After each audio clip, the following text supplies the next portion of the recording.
오늘은 하나님의 무력한 손, 하나님의 약함에 대해서 함께 묵상하기 원합니다. 예수님 부활 후에 예수님은 제자들에게 나타내 주셨습니다. 갈릴리 호수에서 고기를 잡고 있던 제자들에게 말이죠. 그 두 번째 만남 속에서 제자들은 어떤 생각을 하게 됐을까 한번 생각해 보게 됐습니다. 첫 번째 만남은 예수님을 전혀 알지 못할 때 만남이었습니다. 그리고 그 예수님을 만나고 난 다음에 예수님의 기적을 발견하게 되고, 또 예수님 여러 가지 치유의 사건을 목격하게 되고, 또 예수님이 기적과 여러 가지 그 사건들을 막 일으키면서 예루살렘으로 막 들어가실 때 많은 사람들이 너무나 많이 환호했습니다. 그가 정말로 그들이 정말로 기다렸던 메시아인 줄 알고 많은 사람들이 환호에 환호를 했던 거죠. 또한 그들은 여러 가지 이야기를 들었을 겁니다. 아, 예수님이 이런 기적을 일으켰대. 아, 예수님이 안진뱅이를 일으켰대. 아, 예수님이 눈먼 자를 눈뜨게 해주셨대. 그런 가운데서 예루살렘으로 딱 입성했을 때, 많은 사람들이 환호를 했을 때 제자들은 절정의 순간에 다다른 겁니다.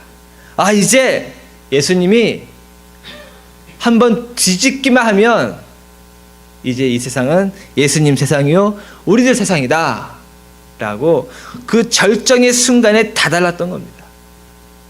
예루살렘 성에 입성했을 때 많은 사람들이 메시아다 호산나다 외치면서 있을 때 그들은 그 마음속에 이제 절정의 순간이 다가왔구나 라고 느꼈던 거예요. 그런데 그 순간에, 그 절정의 순간, 동전만 뒤집으면 되는 그 절정의 순간에 예수님은 가장 나약하고 가장 무력한 모습으로 제자들 앞에 있게 되었다라는 것입니다. 너무나도 무력하게 잡혀가는 모습을 보여준 것이에요.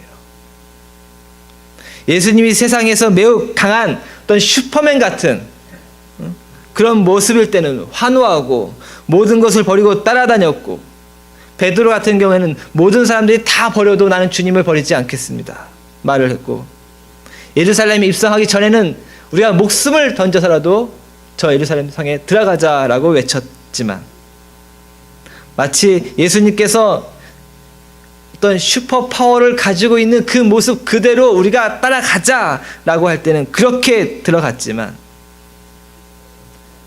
그 절정의 순간에 가장 나약하고 그 절정의 순간에 가장 무력한 모습으로 십자가에서 죽음을 맞이한 그 순간에는 베드로도 제자들도 다 도망가 버리고 말았던 겁니다.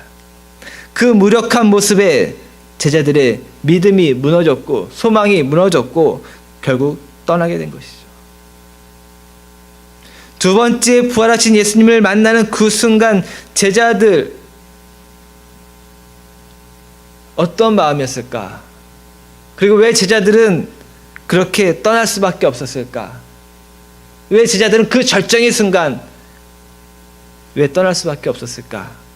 왜 하나님의 그 무력한 모습, 예수님의 그 나약한 모습을 보고서 왜 떠날 수밖에 없었을까 생각해 보게 됩니다. 그런데 우리 자신을 돌이켜보면 매우 쉽게 이해가 됩니다. 우리도 살면서 하나님의 무력함을 경험하기 때문입니다. 내가 계획하고 내가 기도한 것이 무너져 갈 때 우리는 하나님의 무력함을 느끼게 됩니다. 하나님께서 강하게 좀 일으켜 주시지. 그런데 그렇지 않는다는 거예요. 내가 소망한 것이 무너져 갈 때 하나님의 약함을 생각하게 됩니다. 나뿐만 아니죠. 뉴스를 보면요, 하루에도 오늘 이 시간 하루에도 수백 명이 매일매일 굶주림으로 또는 더러운 물과 위생 상태로 인해서 죽어가고 있어요. 어떤 보고서에는 4초에 한 명, 어떤 보고서에는 10초에 한 명씩 어린아이들이, 5살 이하 어린아이들이 죽어가고 있다라고 합니다. 뿐만 아니라 테러로 인해서, 민족 전쟁으로 인해서, 종교 전쟁으로 인해서 많은 사람들이 하루에도 수십 명, 수백 명씩 죽어가고 있는 것이 오늘날 우리가 살고 있는 세상이에요. 이 세상 속에서 과연 하나님의 존재는 무엇인가 생각해 보게 됩니다. 하루에도 수백 명씩 굶어 죽어가고 하루에도 수백 명씩 전쟁으로 죽어가고 있는 이 세상 속에서 하나님의 강함은 어디에 있는가? 왜 이렇게 하나님은 무력한가? 왜 이렇게 하나님은 약한가? 왜 이렇게 하나님은 보이지 않는가? 하나님의 무력함을 생각하게 됩니다. 되돌아보면요, 우리 주변을 봐도 그렇습니다. 아, 이제 저 사람 저렇게 하나님 믿었는데 이제는 좀 행복할 때가 되지 않았나? 아, 저 사람 이제 그렇게 하나님을 믿었는데 이제 좀 성공할 때가 되지 않았나? 그런데 끝까지 우리들 눈에 보기에는 성공하지 않아요. 행복해 보이지 않아요. 그럴 때 우리는 하나님의 강함 보이지 않고 보지를 못하고 하나님의 무력함을 경험한다라는 겁니다. 제가 알고 있는 한 교인분이 있었는데요. 이분이 70년 동안 살면서 교회를 한 번도 다녀보신 적이 없습니다. 그런데 어느 순간에 어느 목회자를 만나서 이제 70 중반에 목회자를 만나서 교회를 다니기 시작하고 예수님을 믿기 시작해서 세례도 받았습니다. 그런데 이분은 어떤 분이냐면 돈이 매우 많으신 분이었어요. 매우 부자로 알려진 사람이었습니다. 그러면 평생 동안 교회를 안 다니고 평생 동안 예수님을 믿지 않았는데 예수님을 믿었으니까 이제 그 인생의 후반도, 마지막 후반도 더 좋아야지 소문도 좋고 교회 소문도 잘 났을 텐데, 아쉽게도 정말 안타깝게도 교회를 다닌 지 별로 안 돼서 세례 받은 지 별로 안 돼서 자신의 평생 모든 걸 다 날려버렸습니다. 그 목사님이 저한테 이런 얘기를 합니다. 교회를 다녔는데 예수님을 믿었는데 이전보다 더 잘 돼야지 좋았을 텐데 오히려 평생 모은 것을 다 잊어버렸다라고 합니다. 그분한테 하나님은 어떤 분입니다 라고 소개를 해주고 싶은데 할 말이 없다라는 거예요. 하나님의 무력함을 보게 됩니다. 역사적으로 보면요, 2차 세계대전 때에 우리가 잘 알고 있는 사건이 있죠. 유태인 수백만 명이 죽었습니다. 수백만 명이 죽을 때에 하나님은 어디 계셨는가라는 거예요. 하나님의 강한 오른팔은 어디에 있었는가라는 거예요. 뿐만 아니죠. 독재 정권 속에서 죽어가는 사람들, 인종 문제로 죽어가는 사람들, 종교 문제로 죽어가는 사람들, 먹을 것 때문에 죽어가는 사람들, 이 세상 속에서 하나님의 존재, 하나님의 무력함이 실제로는 큰 이슈예요. 큰 우리의 삶의 주제입니다. 이것에 대해서 어떤 사람들은요, 아주 쉽게 생각하는 경향이 있습니다. 하나님을 믿지 않아서 그들은 저렇게 된 것이다. 그들은 예수님을 믿지 않아서 저렇게 된 것이다. 그러나 여러분, 분명히 말씀드리지만 하나님은 죄인과 의인 모두에게 하늘의 해와 비를 내리시는 분이며 하나님을 믿고도, 예수님을 믿고도 여러 가지 어려움으로 죽어가는 이들의 믿음, 그것을 우리는 간과할 수 없다라는 거예요. 하나님 믿지 않아서, 예수님 믿지 않아서 저들은 저렇게 당하고 있다? 매우 비신학적이고 비윤리적인 사고라는 겁니다. 맞지가 않는다는 거예요. 한마디 말로 말도 안 되는 이야기입니다. 믿지 않아서 일어날 일들은 이 세상에서의 일어날 일이 아니고 저 세상에서 일어날 일들입니다. 어떤 선교사는 가난한 국가에 가서 복음을 전파하는데 이렇게 말을 했다라고 자랑을 합니다. 너희들 왜 가난한지 아느냐? 예수님을 안 믿어서다. 예수님을 믿으면 부자 나라가 된다. 한국 봐라. 얼마나 가난했는데 예수 믿으니까 얼마나 부자가 됐냐라고 얘기했답니다. 그 선교사의 말을 들으면서 화가 났습니다. 그 선교사가 말하는 부자 한국에 얼마나 많은 가난한 그리스도인들이 있는지, 얼마나 많은 가난한 그리스도인 어린이들이 학교에서 급식을 주는 날까지 굶어 있는지 알지를 못한 채 강한 예수님, 부자 예수님만을 보여주려는 그 모습이 너무나도 제 모습에는 싫었기 때문입니다. 정말로 현실은 이것이죠. 하나님의 무력함. 정말로 현실은 예수 그리스도를 믿었지만 그럼에도 불구하고 가난한 나라, 가난한 민족, 가난한 이들이 충분히 우리 곁에 있고 또 죽어가는 사람들도 있다라는 거예요. 이것이 현실이죠. 어떤 이들은 유대인에 대해서 이렇게 얘기합니다. 그들은 예수님을 팔았고 십자가에 못 박아서 죄를 받은 거다라고 말하는 사람도 있습니다. 이것 또한 말도 안 되죠.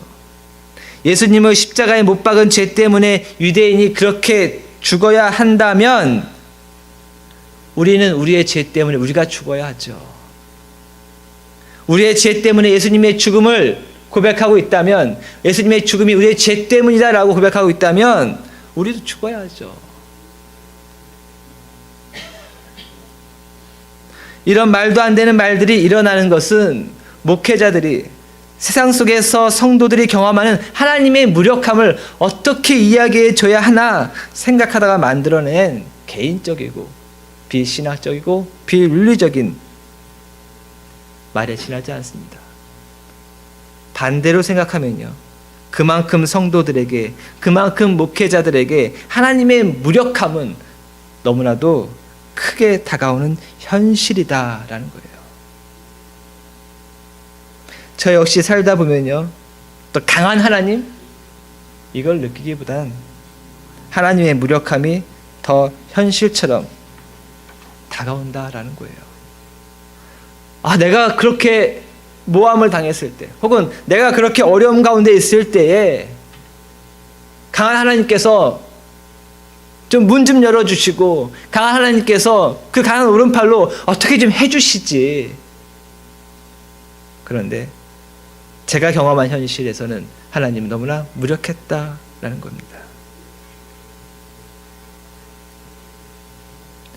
그래서 하나님을 믿지 않는 사람은 이렇게 말하기도 합니다. 내 평생 살아오면서 하나님께서 살아계시다는 어떤 강한 무엇인가를 경험하지도 않았는데, 즉 하나님의 무력함만을 바라보며 살았고 오히려 세상의 권세대로 살아가는 것이 더 강한 것을 느끼며 살았는데, 내가 뭐하러 남은 인생을 그렇게 무력한 하나님을 믿으며 살아야 하는가 라고 말하기도 합니다.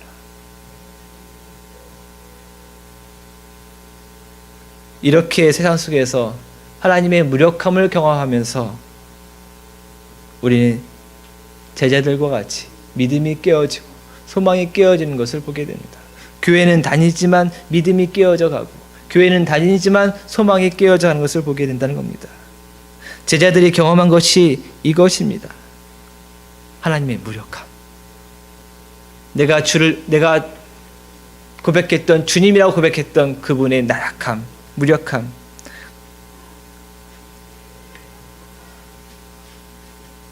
우리는 이제 분명히 이것을 인정해야 합니다. 우리는 믿음 생활을 한다고 하면서 하나님의 무력함을 경험하고 있다는 것을 인정해야 합니다. 세상 살면서 우리는 우리의 강한 자존심으로 살려고 한다는 것을 인정해야 합니다. 하나님의 그 무력함에 우리는 의존할 수가 없어서 세상 살다 보니까, 가정생활 하다 보니까, 사회생활 하다 보니까 하나님의 무력함에 의존하기보다는 오히려 그것이 내 믿음을 깨트리기 때문에 하나님의 무력함에 의존하기보다는 우리는 나의 강한 자존심으로 살려고 하고, 강한 교육의 힘으로 살려고 하고, 강한 물질의 힘으로 살려고 하고, 강한 권세로 살려고 하고, 나보다 강한 무엇인가에 의존하면서 살려고 하지, 결코 결코 어떤 무력한 하나님에게 의존하며 살려고 하지는 않는다는 것입니다. 그래서 세상살이 할 때는 세상의 힘으로, 가정생활 할 때는 남들 다 이렇게 살아가는데 하면서 살아가면서 이 세상 속에서, 나의 가정 속에서 무력한 하나님의 그 모습에 의존하려고는 하지 않는다는 것입니다. 나의 힘든 가정생활, 나의 힘든 세상 생활에 비하면 불평등하고 불의가 일어나고 거짓이 일어나고 죽음이 판치는 세상에서 하나님의 무력함은 정말 현실처럼 다가오고, 그러기에 그냥 강함에 의존하며 살려고 하는 것, 무엇이 나를 더 강하게 하느냐, 그것을 따라가며 살려고 한다. 이것이 우리의 모습임을 인정해야 합니다. 이제 우리는 우리 자신에게 분명히 물어보아야 됩니다. 세상 속에서 하나님의 무력함이라고 하는 이 현실, 이 가운데서 우리는 믿음을 가지고 어떻게 살아야 합니까? 그럼에도 불구하고 그리스도 예수를 나의 주님이며 세상의 주인이며 온 우주의 하나님으로 고백하는 우리는 그럼에도 불구하고 믿음을 가지고 어떻게 살아야 하는가라는 거예요.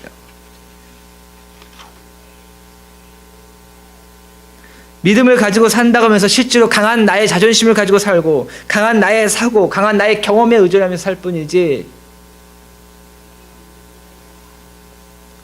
우리는 실제로 하나님의 무력함 앞에 그냥 침묵하며 살아가고 마치 호숫가로 돌아가서 고기잡이를 하듯이 그렇게 내 생활에 의존하며 살아가고 있다는 거입니다.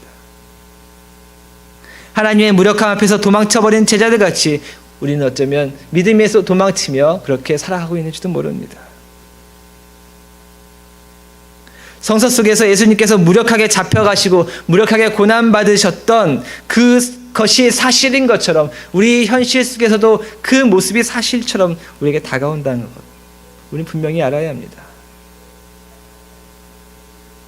비록 우리가 강한 하나님도 믿지만 무력한 하나님도 있다라는 것, 우리는 믿어야 한다는 겁니다. 알아야 한다는 거고 인정해야 한다는 겁니다. 그런데 생각해 보면요, 세상의 거짓과 죽음과 불의와 불평등 앞에서 무력한 하나님의 모습이, 그렇게 나약한 하나님의 모습이 나에게 은혜가 되고 사랑이 됩니다.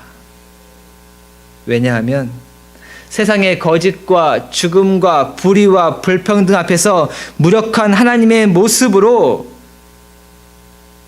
그렇게 무력한 하나님의 모습으로 거짓된 나에게, 불의를 일으킨 나에게, 불평등한 나에게, 그렇게 나에게 다가오셨기 때문입니다. 세상의 제약을 깨트리고 거짓을 박살내고 불의와 불평등을 뒤집어 버리는 하나님의 강함에 내가 마주쳐 서 있다면 실제로 나는 살아날 수가 없기 때문입니다. 나는 깨끗해서 강한 하나님이 나의 편이 되어지는 거고, 저들은 더러워서 강한 하나님께서 가서 저들을 깨트려 버려야 한다. 누가 나에게 그런 생각을 심어줍니까? 실제로 우리가 원하는 강한 하나님, 그런데 그 강한 하나님이 정말로 나한테 다가온다면 내가 살아남을 수가 없는 거예요. 세상의 제약, 세상의 거짓, 세상의 불의, 세상의 불평등, 실제로 내 안에도 있기 때문입니다. 한번 생각해 보십시오. 내가 무엇인데 저 아프리카의 배고픔으로 죽어가는 아이들보다 더 오래 살 수 있고 더 풍요롭게 살아가고 더 행복하게 살아가고 있습니까? 불평등하지 않는가요? 실제로 내가 세상 보고서 불평등한 세상이야 라고 판단하지만 나 역시 그 불평등한 세상 속에서 이익을 보며 살고 있는 거예요. 그래도 내가 저들보단 더 가지고 있기 때문에 내가 오늘 살아가고 있는 거 아닌가요?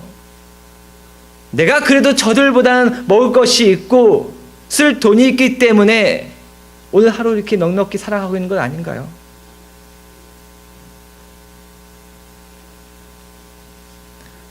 내가 오늘 죽음을 맞이하는 사람보다 얼만큼 더 선하고 얼만큼 더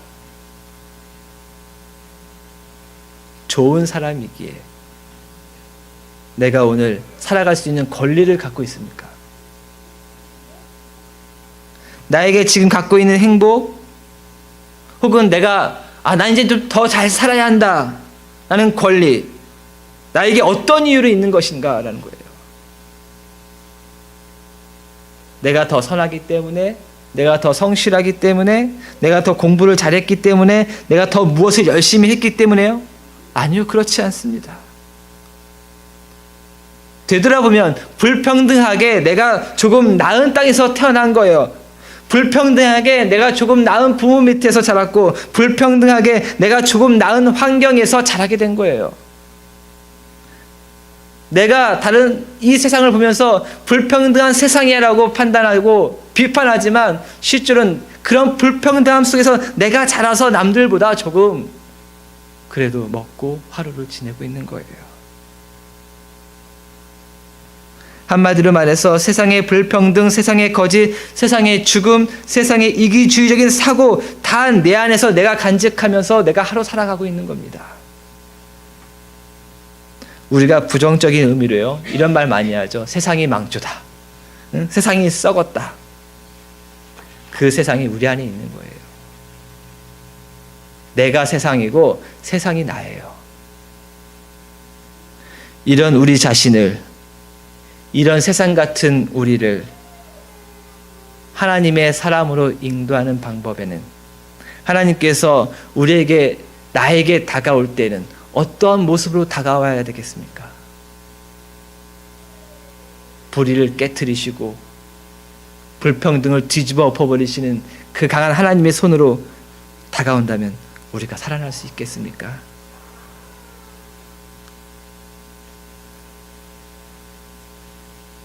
하나님은 우리 자신을 향해서 가장 무력한 한 인간의 모습으로 다가오신 겁니다.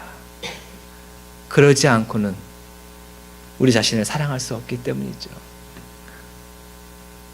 왜 하나님은 우리를 향해 강한 하나님의 모습으로 다가오시지 않는가? 왜 강한 하나님의 그 오른팔로 우리에게 다가오시지 않는가? 생각해 보면요, 우리 자신이 너무나도 소중했기 때문입니다.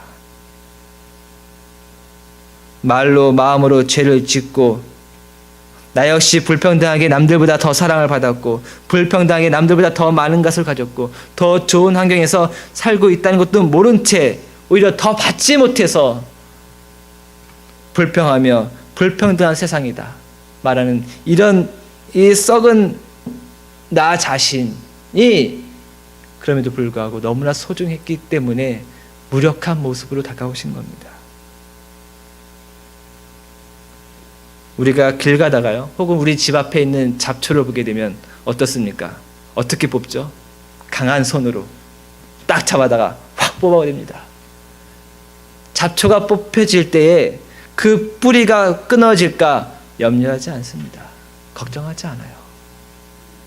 줄기가 다치든 뿌리가 부러져 버리든 신경 쓰지 않고 확 뽑아버립니다. 이런 잡초는 세상에 없어야지 하면서 뽑아버립니다. 그런데 우리의 마당 앞에, 혹은 내가 산을 갔는데 정말 귀중한 풀 한 포기를 발견했다면, 한마디로 산삼을 발견했다면 여러분 어떡하겠습니까? 제가 아무리 근육이 막 이렇게 있었어도 그 강한 손으로 그 산삼을 확 뽑아버리겠습니까? 그렇지 않죠. 내가 아무리 힘이 세더라도, 내가 아무리 강한 오른손을 갖고 있다 하더라도 산삼 같은 귀한 풀이라면 가장 부드러운 손으로 땅을 파내고, 뿌리라도 하나 다칠까, 정말 뿌리라도 하나 다칠까 조심조심 가장 나약하게, 가장 부드럽게 그 풀을 조금씩 파헤치고 꺼낼 것입니다. 하나님 보시기에 우리 모두는 귀중한 생명, 귀중한 사람이었기 때문에 그렇게 아주 무력하게, 아주 나약한 손으로, 그리고 못 박힌 그 손으로 우리에게 다가오신 겁니다. 그 옛날 이집트의 군대를 한 번에 휘집어 넣었던 그 강한 팔로 오신 것이 아니라 거짓과 불평등과 불의를 한 번에 뒤집어 버리는 그 강한 팔로 우리에게 다가오신 것이 아니라 무력하게 못이 박힌 손으로 우리의 영혼 하나 다칠까, 그렇게 다가오신 거예요. 하나님의 무력하며 은혜이죠. 사랑입니다. 그 약한 손, 그 약한 발, 그 약하고 무력한 몸으로 이 땅에 오셨고 우리에게 다가오신 겁니다. 왜 강한 팔로 저들을 쳐내지 않을까? 왜 강한 팔로 확 바꿔버리지 않으실까? 그랬다가요, 우리 영혼이 살아남겠습니까? 하나님의 무력함이 오히려 오늘 나를 살아가게 하는 거예요. 하나님의 나약함이 오늘 나를 하루 더 부드럽게 내 영혼 하나 다치지 않을까 더 인도해 주시고 보호해 주시는 겁니다. 우리는 이런 말을 듣곤 합니다. 세상에서 승리하자, 세상에서 강하고 담대하자라는 말을 듣곤 합니다. 맞습니다. 우리는 세상에서 승리하며 세상에서 강하고 담대해야 합니다.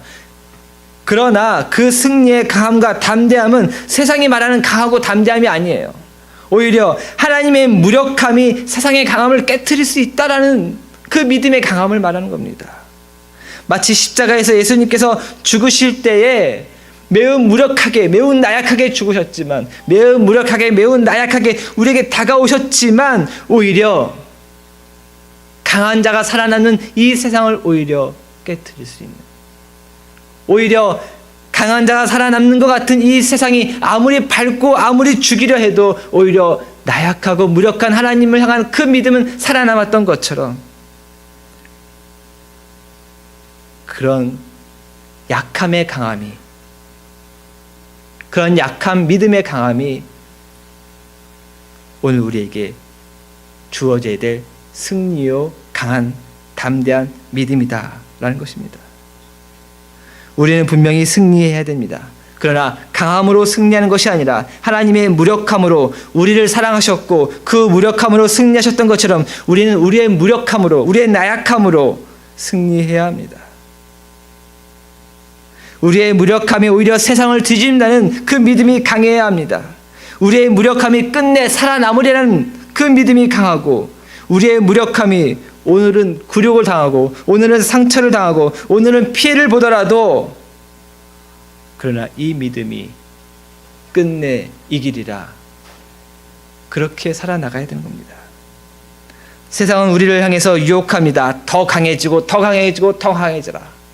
그런데 세상의 역사를 보십시오. 더 강한 나라가 나타났다 할지라도 더 강한 나라가 나타나서 무너지고 마는 것이 세상입니다. 세상은 말합니다. 더 강한 신을 믿어라. 더 강한 신을 믿어라.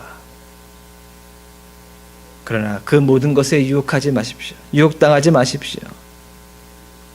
가장 무력했던 예수님을 목격했던 제자들에게 다시 나타난 예수님의 모습은 어떤 모습입니까? 비록 물고기를 많이 잡게 해주셨지만 예수님께서, 부활하신 예수님께서 제자들에게 보여주셨던 부활하신 예수님의 모습은 아침을 차려주는 부드러운 모습이에요. 그들이 비록 배신을 했지만, 거짓을 했지만, 부정을 저질렀지만, 불의를 했지만, 그러나 다가오셔서 아침을 찾아주시는 부드러운 손길, 그걸로 제자들에게 다가오신 것입니다. 무력함은 깨어진 듯 보여도 깨어지지 않는다는 것입니다. 무력함은 부서진 듯 보여도 부서지지 않는다는 것입니다. 세상에 보기에는 약하지만 죽지 않는 강함이 있고, 세상에는 보이기에는 강하나 더 강한 것에 항상 깨어지는 약함이 있다는 겁니다. 제자들이 예수 그리스도에게 바라본 것은 가장 나약하게, 가장 무력하게 잡히고 죽임을 당했지만, 그럼에도 불구하고 보이지 않는 강함이, 보이지 않는 생명이 있다는 것을 바라보게 된 것입니다. 제자들에게 다가가셔서 부드럽게 함께 식사를 차려주시는 예수님의 그 약한 모습, 그 모습으로 우리에게 오늘 또한 다가오십니다. 우리의 영혼 하나 다칠까? 그 부드러운 손으로, 그 나약한 손으로, 그 못 박힌 손으로 우리를 안아주시는 것입니다.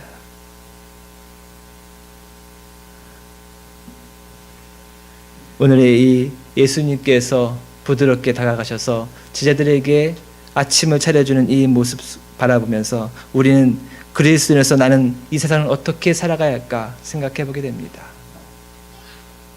오히려 약함으로 이 세상을 받아주십시오. 오히려 약함으로 나와 함께하는 사람을 받아주십시오. 약함이란 상처받기 쉽지만, 그러나 그 약함이 세상을 이깁니다. 그것은 죽음도 이길 수 있는 권세입니다. 약하신 하나님, 무력한 하나님, 세상에서 매우 많이 발견되어지지만, 그러나 그 무력한 하나님이 내게 큰 은혜요 힘이 되어집니다. 이 믿음으로 나아가시기를 주님의 이름으로 축원드립니다.